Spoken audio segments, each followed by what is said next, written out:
Merhabalar kıymetli izleyicilerim ve takipçilerim. Binur'un Mutfağı kanalıma ve mutfağıma hoş geldiniz. Bugün sizler için dünyanın en kolay ve en lezzetli pastası olan mozaik pasta tarifim var. Bu pastayı 5 dakika içerisinde hazırlayıp buzluğunuza atabilirsiniz. İstediğiniz zaman çıkartıp servis edebilirsiniz, afiyetle tüketebilirsiniz. Tarifime başlamadan önce kimin nereden izlediğini bana yorumlardan yazarsanız değerli takipçilerimin nereden izlediğini öğrenmiş olurum. Sizleri daha fazla bekletmeden bu leziz tatlının tarifine geçiyorum. Herkese iyi seyirler. Bu tarifimde 2 adet yumurta kullandım. Çırpma kabının içerisine yumurtaları ekliyorum. Çırpıcı yardımıyla yumurtaları 3-4 dakika boyunca çırpıyorum. Bu aşama çok önemli. Yumurtalarınızı güzelce çırpın, içerisine ılık tereyağını yavaş yavaş ekleyin. Böylelikle yumurtanın kesinlikle kokusunu hissetmeyeceksiniz. Güzelce çırpmış olduğum yumurtaların içerisine yavaş yavaş ılık tereyağını döküyorum. Tereyağını çok fazla sıcak dökerseniz yumurtalarınız pişer. O yüzden biraz ılık olacak ve yavaş yavaş ekleme yapın. Bu arada tarifimi buraya kadar izleyip beğendiyseniz ve hala kanalıma abone değilseniz, abone olarak beğeni ve yorumlarınızla beni desteklerseniz çok sevinirim. Bu tarifimde 200 gram erittiğim tereyağı kullandım. Tereyağının tamamını döküp karıştırdıktan sonra içerisine oda sıcaklığında bekletmiş olduğumuz yarım su bardağı sütü ekliyoruz. Karıştırmaya devam ediyoruz. 5 yemek kaşığı pudra şekerini ekliyorum. Tatlı seviyorsanız bu oranı biraz daha artırabilirsiniz.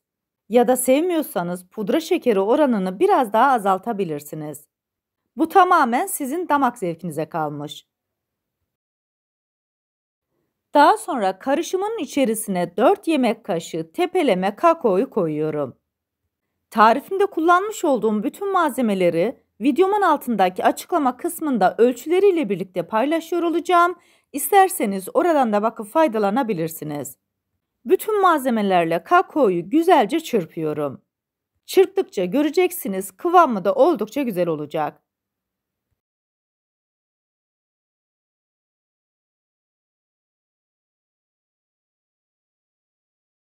Tatlıya biraz daha ferahlık katmak için limonu güzelce yıkadım ve kuruladım.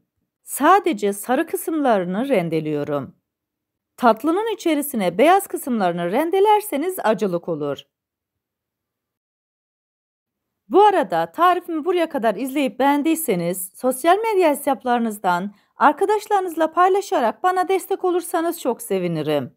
Ayrıca kanalımda birbirinden güzel diğer tariflerim var. Onlara da göz atmayı sakın unutmayın.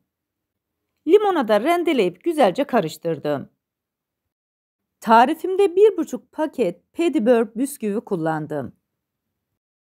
Bisküvileri bu karışımın içerisine koyuyorum. Bu aşamada bisküvileri fazla parçalamadan koyun. 4'e bölmeniz yeterli. Karıştırırken de biraz daha parçalanacak. Bu bizim için yeterli olacak.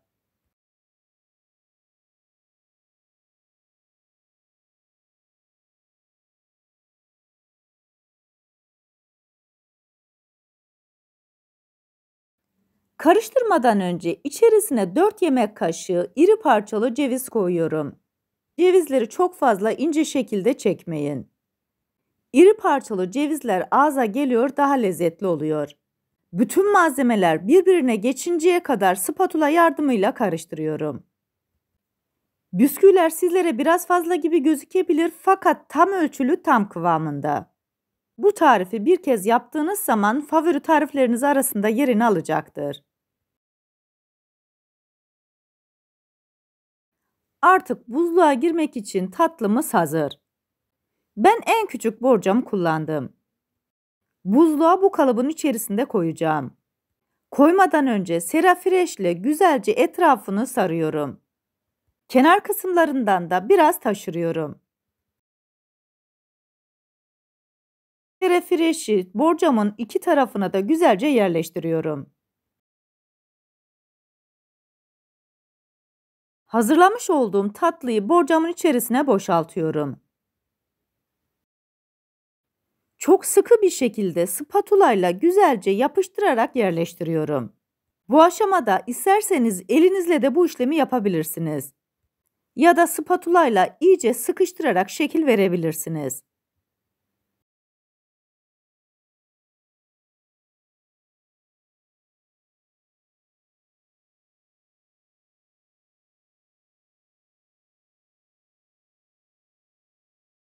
Tatlıyı güzelce kalıba yerleştirdikten sonra serefreşle üstünü kapatıyorum. Bu şekilde donduracağım ve daha sonra istediğim zaman çıkartıp afiyetle tüketeceğim.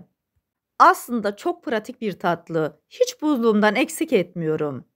Misafirim geldiği zaman ister dondurma eşliğinde ya da çayın yanında güzelce servis ediyorum.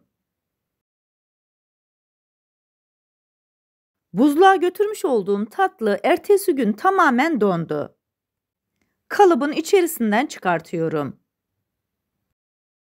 Bu şekilde buzluyken kesip servis edeceğim. Tarifimdeki tüm püf noktaları detaylı bir şekilde sizlere anlatmaya çalıştım.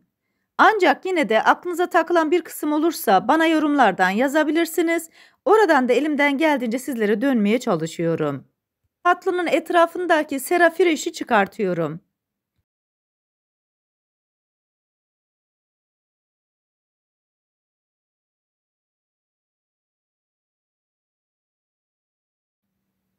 Bu aşamadan sonra istediğiniz gibi süsleyip servis edebilirsiniz.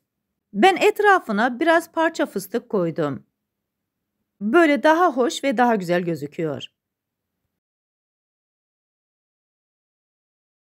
Bıçak yardımıyla üçgen olacak şekilde kesiyorum. İsterseniz kare şeklinde de kesebilirsiniz.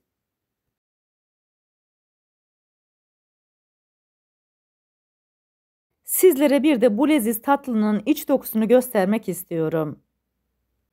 O kadar güzel ve lezzetli oldu ki yazın yapabileceğiniz en hafif tatlı. Üstelik kesinlikle yumurta kokmuyor. Bu leziz ve güzel tatlıyı yapıp deneyecek olan herkese şimdiden afiyet olsun.